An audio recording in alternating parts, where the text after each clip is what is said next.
Hey everybody, Dad here. Just want to give you an update on my P80 builder. I last time I showed you guys the slide I purchased in the barrel, and they did send me a cover plate. All I had to do was send an email to them, and they took care of that right away. They have a form that you fill out on the page. I think I tried that once and I never got a response, but if you email them directly, it works. So I put some Trigicons suppressor height sights here because eventually I'm going to get an RMR. I'm thinking about the Holosun. I'll see what happens, but I figure, well, let me get these on here ahead of time.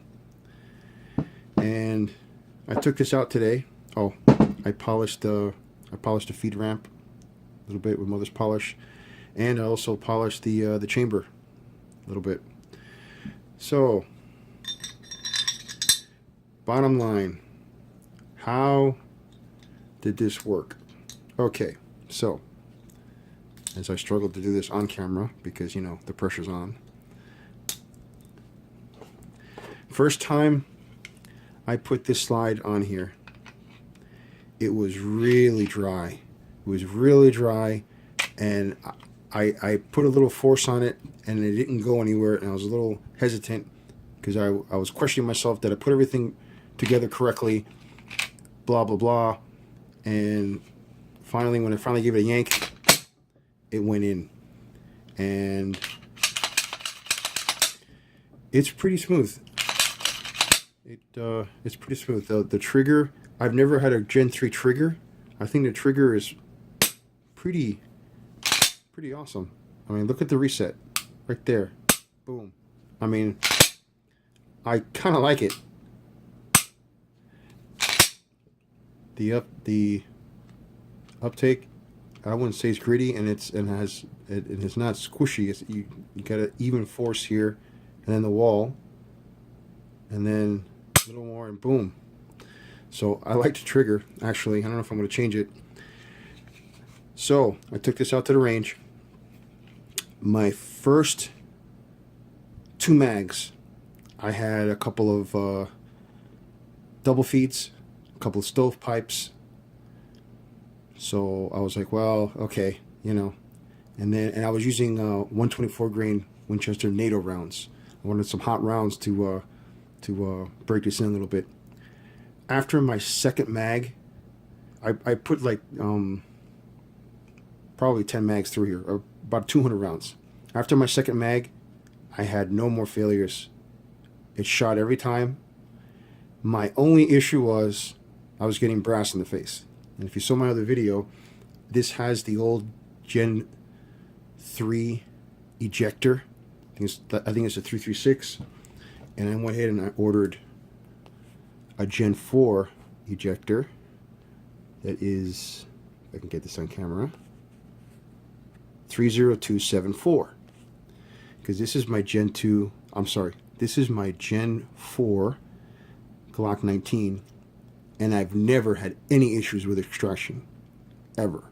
So, and I did a little research, and basically I ordered this ejector assembly, and I can remove this ejector and put it into the Gen 3 assembly, and that should solve the problem. And I also ordered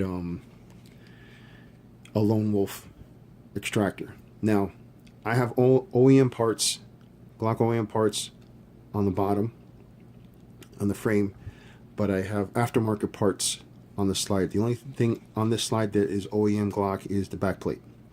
So I didn't know if the extractor had any issues or not, so I went ahead and I ordered the other extractor with the ejector just to see how it goes. But I have a feeling it's going to do fine after that, because yeah, I wanted to keep shooting today, and I initially didn't have my hat on. I had to put my hat on, and I had to duck just a little bit because not every single one, but most of the rounds were coming straight back at me, hitting my forehead. So then I tried, you know, tilting a little bit, and it was still kind of doing it. and it didn't really matter what ammo I used at that point. Oh, and this even shot my weakest ammo I have, which is the Freedom Munitions 147 brass coated steel. Those are probably like my weakest, and I could definitely feel it a lighter cycling, but it shot. It shot great. The only thing it did not do was lock the slide back on those, but on the other ones it did lock the slide back. So I'm pretty psyched about this. This is a really awesome little project, and I can't wait to start doing some steel shooting, and hopefully not too long from now I can get a RMR. So basically what I got to do is just put some more rounds through here in a couple weeks when I get out there again, get this round caught up, and see hopefully it stays consistent and reliable. And bottom line, worst comes to worst, if I had if there were issues with this, all I had to do was just get a blank frame from the Glock store or something like that, and then put it together, But I'm hopeful this will last for quite a while, because this is pretty sturdy. Can't think of anything else to say except that I will do more shooting and let you guys know if there's any more issues, and I'll let you know how changing this out hopefully straightens out the ejection issues.